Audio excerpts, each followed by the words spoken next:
Doctor Afsar, আপনি আমাদেরকে বলেন যে সিস্টেম অফ রাইস ইন্টেন্সিফিকেশনটা কি, এবং এই যে এসআরআই পদ্ধতিতে বীজতলা তৈরি করা বা বীজ বপন করা কিভাবে করবে একটু কৃষকদেরকে বলেন না। আমি যেটা বলতে চাচ্ছিলাম, বাংলা এটাকে আমরা বলতেছি ধান ফসল নিবিড়করণ পদ্ধতি, অর্থাৎ সিস্টেম অফ রাইস ইন্টেন্সিফিকেশন। এবং আপনারা এই যে ধানের ছবিটা দেখতেছেন, এটা কিন্তু একটা ধান থেকে কোনো বিদেশি ছবি না, এটা বাংলাদেশেরই এখানে আমরা করেছি, সেখান থেকে বিশেষ করে সুনামগঞ্জে এবং নওগাঁতে করা হয়েছে তারই ছবি। আমি যে পদ্ধতির কথা বলতেছি এসআরআই, এটা বাংলাদেশের সব অঞ্চলেই করা যাবে।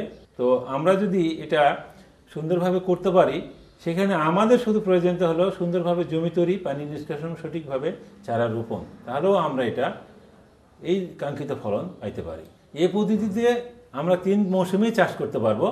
এক মৌসুমে চাষ করে যেহেতু আমরা 3 গুণ ফলন পেতে পারি, পরের 2 মৌসুম আমরা জমির স্বাস্থ্য রক্ষা করতে পারি।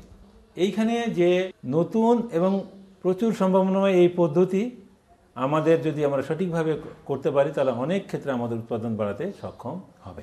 এখানে আমরা দেখতেছি যে আমরা সাধারণভাবে যেটা করি, ধানের চারাটাকে উঠায়ে অনেক ক্ষেত্রে বাড়ি দেই, হ্যাঁ, বা এটার শিকড় ছিঁড়ে ফেলি, আর অনেক কয়দিন রাখে হলুদ হয়ে গেলে বা বস্তাবন্দি করে সেইভাবে এটা শক্তিটাকে নষ্ট করে ফেলি। এটা কিছুতেই করা যাবে না।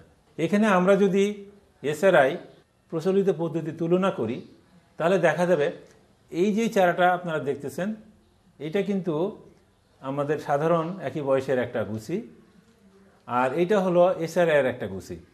আমরা সাধারণভাবেই দেখতে পাচ্ছি যে কত গুণ বেশি এখানে প্রচলিত পদ্ধতির চারা শিকড়গুলো, এবং এটা হলো আপনার এসআরআই পদ্ধতির শিকড়। এখন এসআরআই এর সুবিধা কি কি?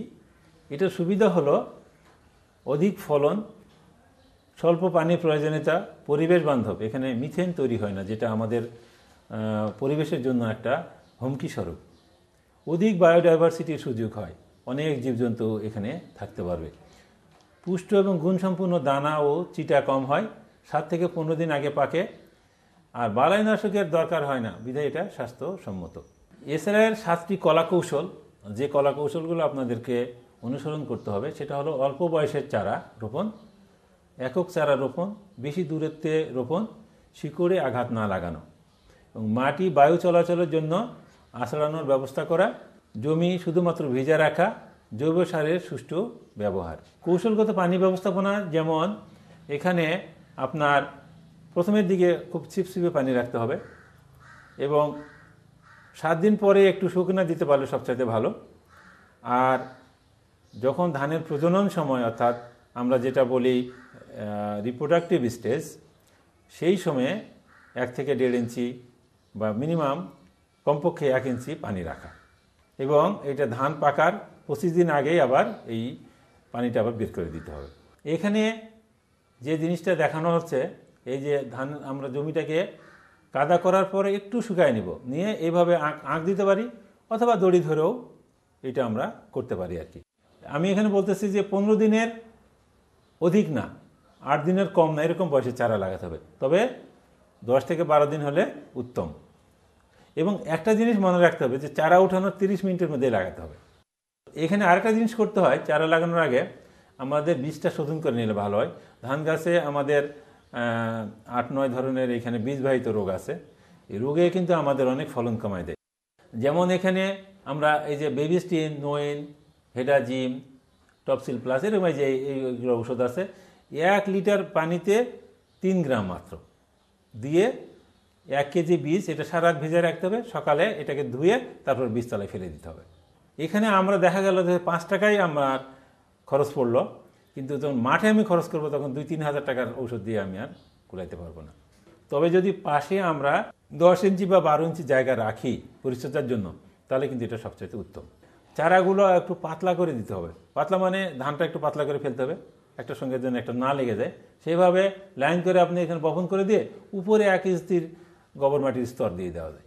বীজ বাছাই এবং জাগ দেওয়ার ব্যাপারে এটা পানিটার ঘনত্ব একটু বাড়ায় নিব, তারপরে ওখানে আমরা যদি বীজ ছেড়ে দিই, তাহলে যেটা পুষ্ট এবং সতেজ বীজ সেটা নিচের দিকে থাকবে, এবং অপুষ্ট বীজটা উপরের দিকে যাবে। তো নিচের বীজটা নিয়ে আমরা ব্যবহার করতে পারি। চারা রোপণ বা উত্তোলনের ক্ষেত্রে সেটা হলো অ্যালুমিনিয়ামের যে প্লেট বা কোনো ট্রে অথবা বাঁশের কোনো জিনিস হলেও হয়, সেটা দিয়ে আমরা এখানে পরিবহন করব, যাতে করে মাটিটা না ছিঁড়ে খুলে যায়। এবং একটা জিনিস আমাদের কিন্তু খেয়াল রাখতে হবে, সেটা হলো চারার সঙ্গে যে বীজটা সেটা লাগে থাকতে হবে। সেটা লেগে থাকলে সবচেয়ে ভালো, তার কারণ ওই বীজ থেকেও কিন্তু সে অন্তত 15 দিন পর্যন্ত খাবার পাইতে পারে। লাগাবোটা কীভাবে, এটা কিন্তু আমরা সাধারণত ভুল করে থাকি। যদি আমরা এইভাবে সোজা করে লাগাইতে পারি সেটা সবচেয়ে ভালো। এখন চারার বয়স আমি যেহেতু কম বলছি, এই জন্য এটা সোজা করে লাগা সম্ভব, কিন্তু আমরা যে বয়সে চারা লাগাই ওই বয়সে কিন্তু কিছুতেই সোজা করে লাগানো যাবে না। আর আমরা যেটা বেশি বয়সে চারা লাগাই সেটা তো হয় কি, শিকড় কিছু এদিকে উপরের মতো থেকে যায়, তাতে করে হয় কি আপনার এখানে ফলন কমে যাবে। চারা লাগানোর যে গভীরতা আঙ্গুলের এত দূর পর্যন্ত, যাতে করে সে চারাটা সঠিকভাবে কুশি দিতে পারে, যে পানিও কিন্তু চিপচিপে রাখতে হবে।